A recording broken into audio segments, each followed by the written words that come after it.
lovely to see so many friends, so many people who I've seen so many times here before. It's great also to see new people. But you know what? I really hope and I really believe that I will not see you on the 2nd anniversary of Green Monday, because we will have won and stopped fracking. Because if you look at the way things are now, and we've been being told about the injunction, and that injunction is a sign of the weakness of Quadrilla. It's a sign of their desperation. They do not have social consent to be here.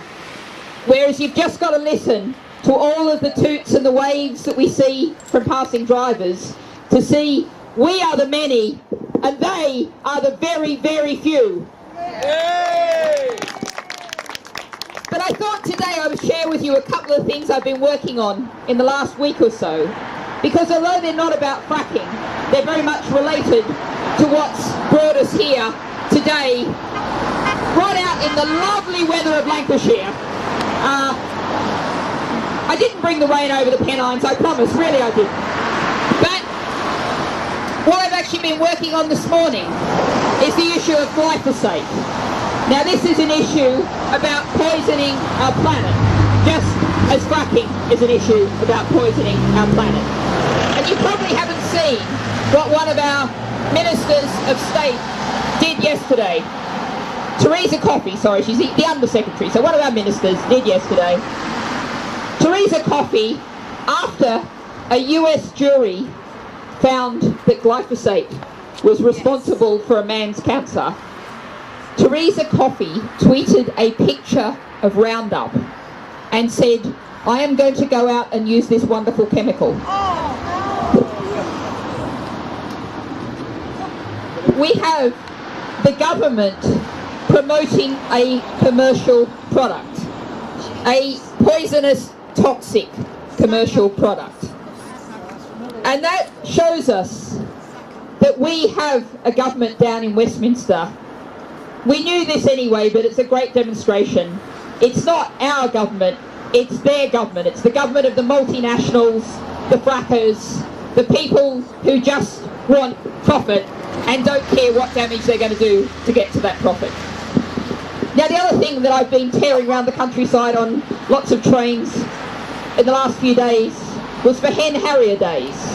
Now I'm sure there's many people here from parts of the country that know about what's happening up on our grouse moors, where they're managed for driven grouse shooting. There's an illegal slaughter of hen harriers and other raptors. There should be 300 breeding pairs of hen harriers in England. This year the industry was saying, isn't it great, we've got 9! There are 290 missing pairs of hen harriers. And that is because of what they're doing up on the grouse moors to maximise the number of grouse moors to maximise their profits. They're also legally slaughtering hundreds of thousands of foxes, of crows, of ravens, of stouts, of weasels, and wonderful, beautiful, inoffensive mountain hares. Because the mountain hares carry a tick that might transmit a disease to the grouse. So I think we can draw a real lesson from what's happening up on our grouse moors and extend it to here. We have management of the grouse moors that's tied to slaughter. We have management of the grouse moors that is increasing the flooding in places like Hebden Bridge. We have management of the grouse moors that is cutting the carbon storage that should be up there for the wonderful bog mosses. We cannot allow land uses like that. We cannot allow land uses that damage the life of the rest of us. You might own the land, you might have a license, but you cannot be allowed to damage the life of the rest of us. We're going to say, if you're a landowner, if you've got a license, you cannot do things to damage the rest of us. We have to focus on land use and stopping damaging land uses. And that's something we can all say.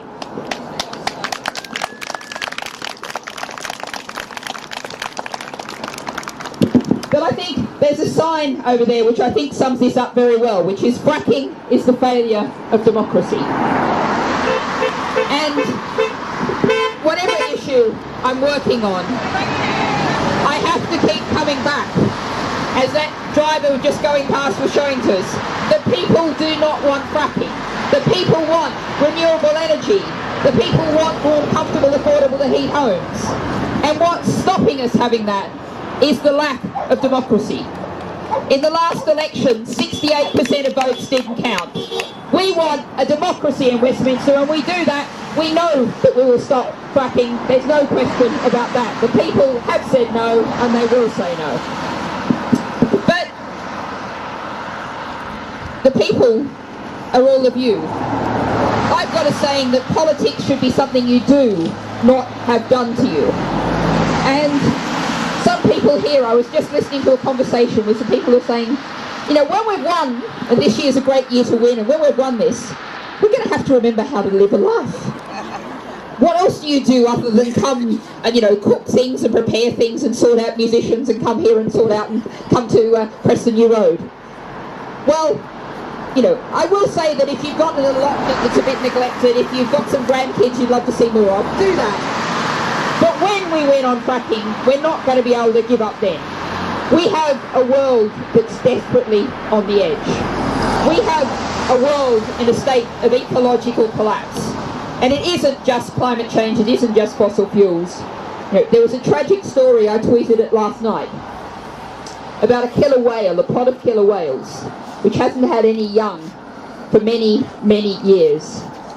And one calf was born 17 or 18 days ago. And that calf died a few hours after birth.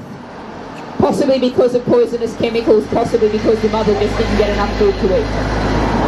And that killer whale mother carried her dead calf through the ocean for 17 days that we know about. And if we're going to think about a symbol of the state of our planet, and what we are at risk of losing, what we have to protect, that's there. So I'm confident that I can look beyond the fight against fracking, because I think we're going to win this year. But there's a lot more to do, and it has to be grounded in democracy, in turning Westminster into a democracy. And, you know, one of the things we have to do is really reach out to the people who aren't here yet, the people who aren't even tooting when they go past. We've got to reach out to all of those people, and some of them, quite a lot of them probably, were saying in 2016, we want to take back control. And we need to say to all of those people, you are absolutely right to feel like you're not in control of your own lives and your own communities, and you're right to want to take back control. But what we have to do is take back control of Westminster. That's where our problems lie.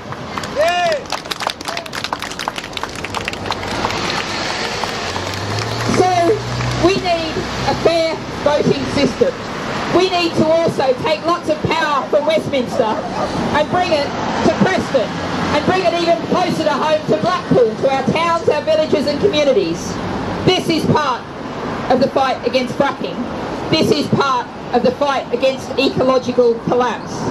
This is the fight for the future of our world. And look around us. Don't look at that horrible wall over there, but just look at the birds in the sky, the green fields, and think, this is a world worth fighting for. We must fight for this world, and we will win. Thank you.